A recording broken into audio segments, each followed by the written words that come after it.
The posterior cranial fossa is the deepest of all the three cranial fossa. It lodges the hindbrain. The hindbrain is made up of the pons, medulla, and the cerebellum. The bones contributing to the posterior cranial fossa are the lower part of the body of the sphenoid, the posterior surface of the petrous part of the temporal bone, the inner surface of the mastoid part of the temporal bone, a part of the parietal bone. The main contribution to the posterior cranial fossa is by the occiput bone. The prominent feature of the posterior cranial fossa is the presence of foramen magnum. Anterior to the foramen magnum, this sloping portion that we see here is called clivus. Clivus is formed by the union of two bones, the body of the sphenoid and the basi occiput. The clivus is related to pons and medulla oblongata. The features on the inner surface of the occiput bone, we'll have a close look into it.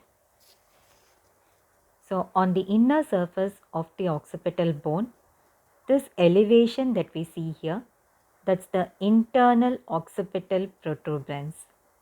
And the ridge extending below from here, that's the internal occipital crest. We can see it diverging into two limbs, enclosing a shallow area in the center. This is called the Vermian fossa. On either sides of the internal occipital protuberance, this is called the transverse sulcus. Over here, this groove, it's called the sigmoid sulcus. Coming to the dural folds related to the posterior cranial fossa, the internal occipital crest gives attachment to falx cerebelli.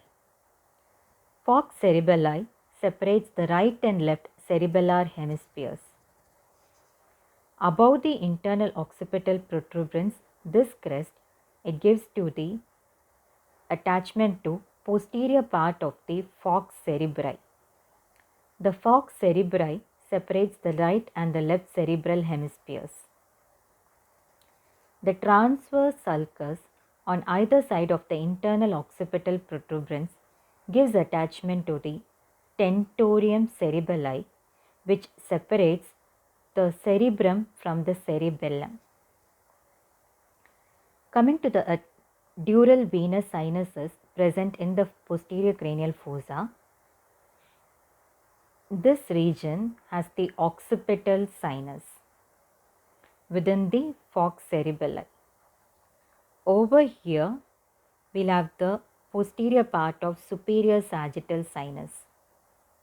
On either side of the internal occipital protuberance, the transverse sulcus lodges the transverse sinus. So the internal occipital protuberance is a meeting point of the four sinuses: superior sagittal sinus, occipital sinus, the right and left transverse sinus. Hence, this area is called the confluence of sinuses. The sigmoid groove or the sulcus lodges the sigmoid sinus.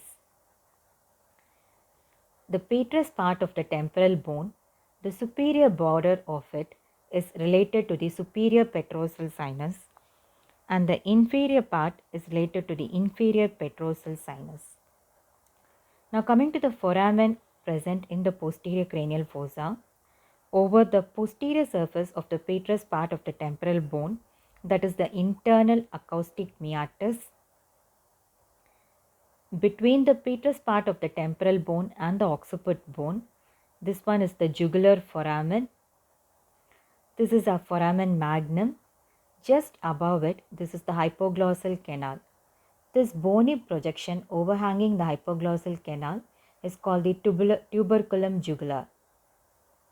Now, structures passing through the internal acoustic meatus, it includes the 7th cranial nerve, the 8th cranial nerve, and the labyrinthine artery. The hypoglossal canal transmits the 12th cranial nerve. The jugular foramen is divided into three compartments: the anterior, the medial or the intermediate, the middle or the intermediate, and the posterior part. The anterior compartment transmits the inferior petrosal sinus. The middle or the intermediate compartment transmits the 9th, 10th, and the 11th cranial nerve. The posterior compartment, through which the sigmoid sinus is going to continue down as internal jugular vein. The foramen magnum transmits the lower end of the medulla oblongata that is going to continue down as spinal cord. And these are surrounded by the meninges, the dura, the arachnoid, and the pia mater. The anterior and posterior spinal arteries, the fourth part of the vertebral artery, which is surrounded by the sympathetic plexus of nerves, and the spinal part of the accessory nerve. These are the features of posterior cranial fossa.